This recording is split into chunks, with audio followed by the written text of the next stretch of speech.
Ndalohet në Bruksel Federica Mogherini si pjesë e një hetimi për mashtrim që përfshin Kolegjin e Evropës dhe Shërbimin e Veprimit të Jashtëm të Bashkimit Evropian.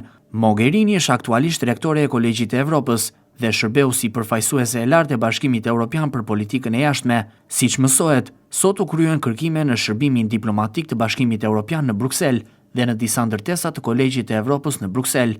Në total u ndaluan 3 persona, përfshirë dhe Mogherinin. Hetimi përqendrohet në dyshimet për favorizim dhe konkurrencë të mundshme të pandershme në dhënien nga Shërbimi Diplomatik i Bashkimit Evropian të një programi trajnimi 9-muajor për diplomatët e ardhshëm evropian, Akademisë Diplomatike të Bashkimit Evropian për Kolegjin e Evropës. Faktet e konstatuara datojnë që nga periudha 2021-22 dhe krimet e kontestuara janë mashtrimi në dhënien e kontratave publike, korrupsioni, konflikti i interesit, si dhe shkelja e sekretit profesional. Hetuesit janë fokusuar te rrethanat që lidhen me blerjen prej 3.2 milion eurosh të një ndërtese në Bryzh, e cila shërben si vendbanim për diplomatët që ndjekin akademinë. Prokuroria Evropiane ka kërkuar heqjen e imunitetit për disa nga personat nën hetim, kërkesë e cila është pranuar. Faktet që po hetohen janë raportuar fillimisht në Olaf. Ato mund të përbëjnë mashtrim në procedurat e prokurimit, korrupsionit, konflikt interesi, si dhe shkelje të sekretit profesional.